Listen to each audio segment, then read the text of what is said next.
வணக்கம். இன்று ஒரு சிறிய தலைப்பு.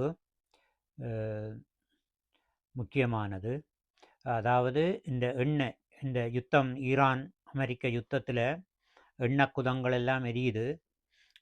ஏற்றுமதி, இறக்குமதி எல்லாம் நிப்பாட்டப்பட்டிருக்கிறது. அதனால உலகம் முழுவதும் பெட்ரோலியத்தின் விலை கூடுறது உங்களுக்கு தெரியும். விலை கூடுறது மட்டுமல்ல, அந்த பொருள் இல்லாம போகுது, தட்டுப்பாடா போகுது. அ அ நிறைய எண்ணெய் குதங்கள் எரிஞ்சது உங்களுக்கு நேற்றைய பதிவிலும் நான் போட்டிருந்தேன் நான். தெஹ்ரானில் அடிக்கப்பட்ட மிக பிரமாண்டமான அந்த எண்ணெய் குதம், அதை விட மேலும் 5, 6 எண்ணெய் குதங்கள், அதை விட பல பல கப்பலில் கூட சவுதி அரேபியா கப்பல் அடிபட்டு எரிஞ்சதெல்லாம் உங்களுக்கு தெரியும்.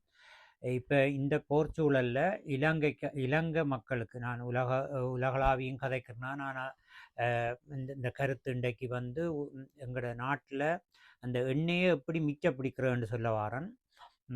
அதாவது இப்போ கியூவில் நிற்கணும், வரிசையில் நிற்கணும் எல்லாரும் எண்ணெய் வாங்குறதுக்கு, ஆயில், பெட்ரோல், டீசல் எடுக்கிறதுக்கு. அதில் கூடுதலாக பார்த்தீங்கன்னு சொன்னால் கூடுதலாக மோட்டர் சைக்கிள் நிற்குது.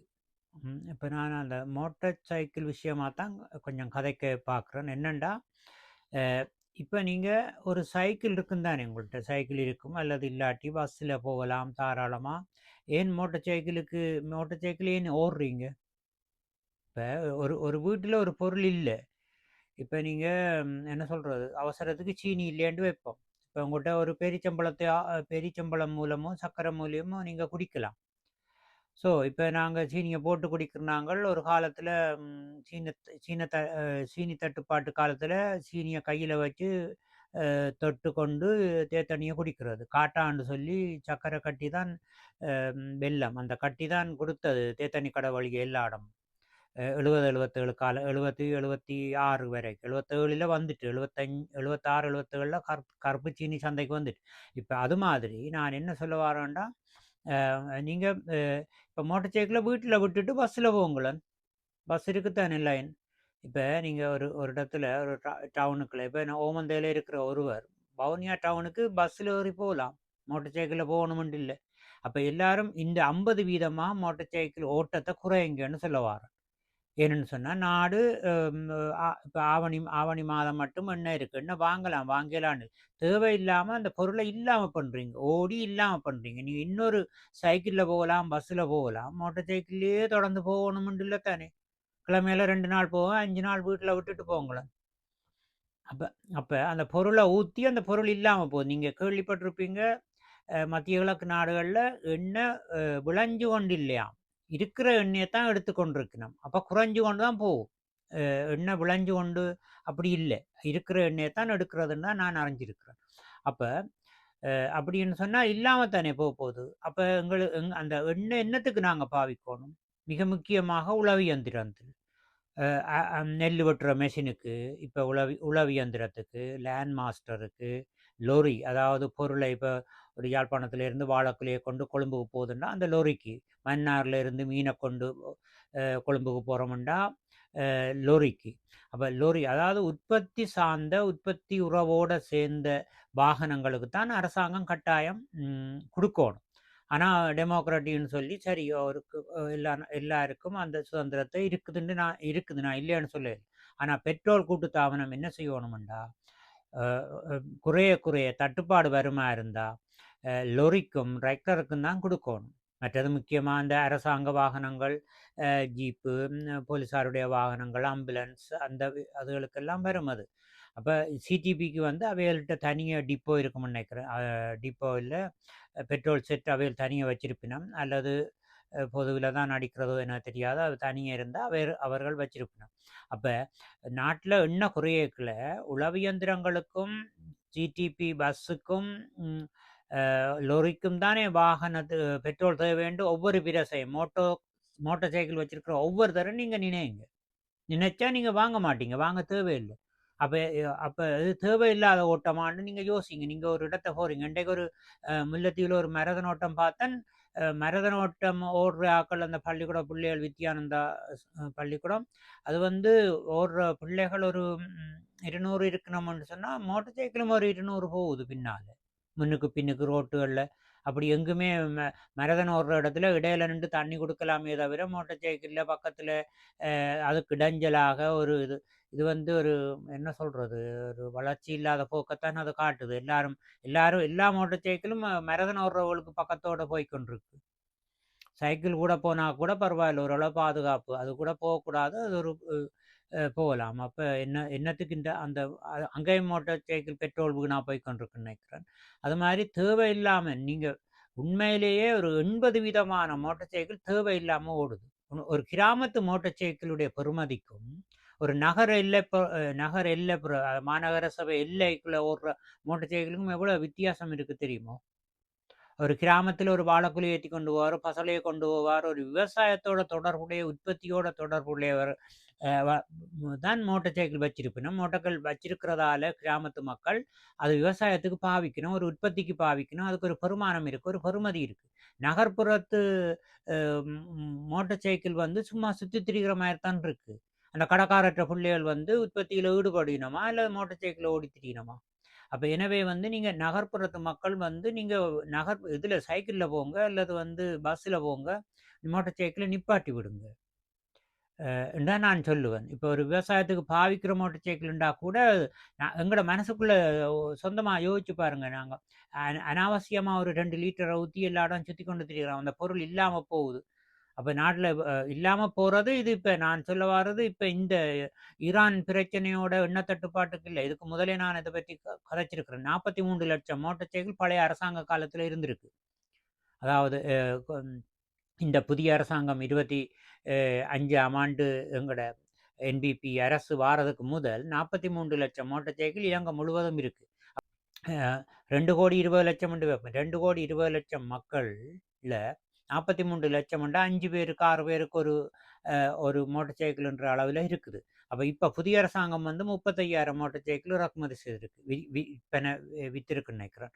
அப்ப இது வந்து அ எவ்வளவு தூரம் பெட்ரோல் நாங்க சேமிக்கிறதுக்கு 50% நீங்க கடைப்பிடியுங்கள்னு இதில கூறிக்கொண்டு, மற்ற இதோட சேர்த்து ஒரு ஆக்சிடென்ட் விஷயத்த சொல்றேன். நேற்று நான் கேட்ட செய்தியில 5 பேர் 4 இடத்திலும் மோட்டார் சைக்கிள்ல அடிபட்டு தான் இறந்திருக்கணும் 4 பேரும், 5 பேரும்.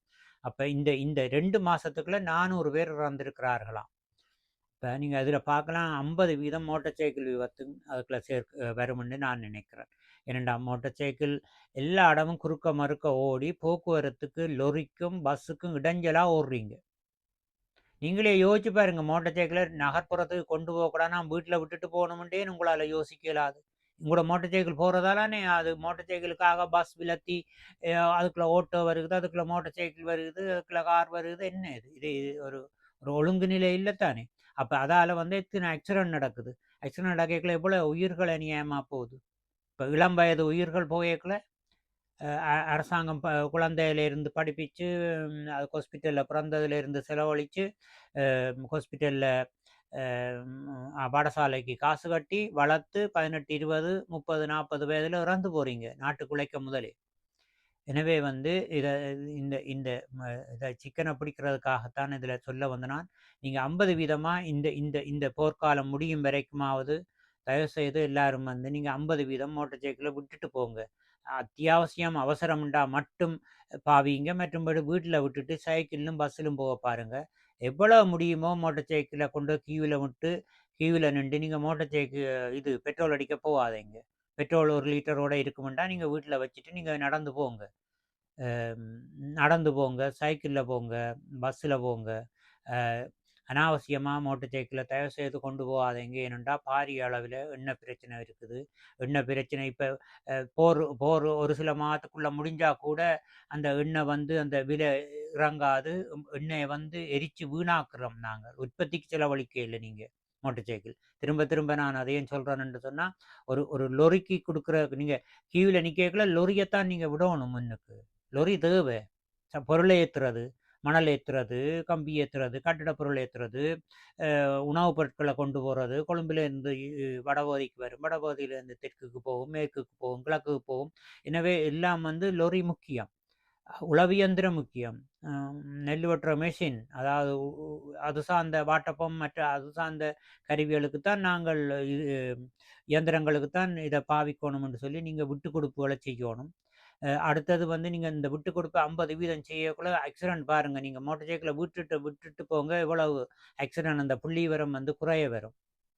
அ இது நான் மு மு என்னுடைய தனபாலன் தமிழ் ஓசை என்றத நீங்க பலருக்கும் அனுப்புங்க. ஏனென்றா, இந்த வீதி விபத்த பற்றி 3, 4 நான் போட்டிருக்கிறேன். அதில முறையா எப்படி ஒரு பொறுப்புள்ள ஒரு பஸ் சாரதி வந்து மக்கள பொறுப்புள்ள முறையில ஒரு 50 பேர் இருக்கிற பஸ்ஸில வேண்டாம், 40 பேர் இருக்கிறவன்டா இவைகள நான் வீடு சேர்க்கோணும் என்று நினைப்ப உருவாக்கி கவனமா மக்கள இறக்கோணும்ன்றது தான் டிரைவர்.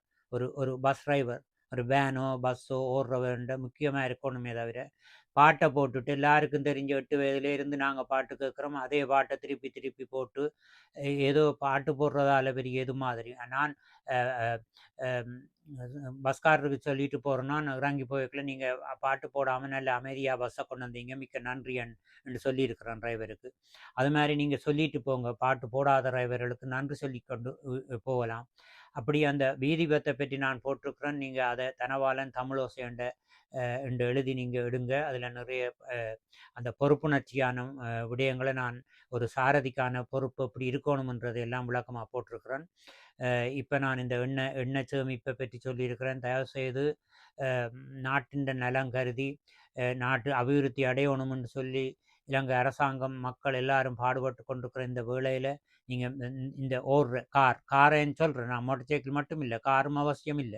ஓட்டோ கூட ஓட்டோ இப்ப ஓடிக்கொண்டு இருக்குது. ஆனா ஓட்டோ 3 வாகனங்களும் அவசியம் இல்லைன்னு நான் இதுக்கு முதல் பதிவில போட்டிருக்கிறேன். அ ம் இத இத இத நீங்க கடைப்பிடிச்சு அதாவது இந்த எண்ணெய சேமியுங்க. நாட்ல அத முடிக்காதீங்க. நாட்ல எண்ணெய் இல்லாம போறத காசு குடுக்குறது வாங்குறதுக்கு இல்ல. நான் சொல்ல வாரது. அந்த எண்ணெய்ன்ற அந்த பொருள இல்லாம பண்ணாதீங்கன்னு கூறுறேன். அ இதை நீங்க மற்றவருக்கும் பகிர்ந்து கொள்ளுங்கள். ம்.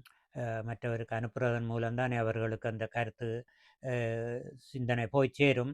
எனவே அதுக்காகத்தான் கேட்கிறேன். எனக்கு அந்த சர்ப்ரைஸ் பண்ணி நீங்க எல்லாம் ஒழுங்கா கேட்கிறது, அது வந்து உங்களோட பிரச்சனை. நீங்க கேட்காதது எனக்கு பிரச்சனை இல்ல. ஆனா பிரயோசனமா இருக்கும் பட்சத்தில மற்றவருக்கு அனுப்பி உதவுங்கன்னு சொல்லி, அது உங்களோட கடமை. அ என்று கூறிக்கொண்டு, இதை மிகச் சுருக்கமாக முடிக்கிறேன். இன்னும் மேலும் ஒரு தலைப்பில சந்திக்கலாம். அதான் நேற்றைய தினம் நான் ஒரு பதிவு போட்டிருந்தேன்னா, அதை கண்டிப்பாக எல்லாரும் கேளுங்க. அதுக்கு முதலும் போட்டிருக்கிறேன். அது இப்ப இந்த யுத்தத்தை பற்றி, இந்த யுத்தத்துக்கு என்ன தீர்வு, எப்படி இருந்திருக்கணும்ன்றதை பற்றி கதைச்சிருக்கிறேன். இத்துடன் முடிக்கிறேன். நன்றி, வணக்கம்.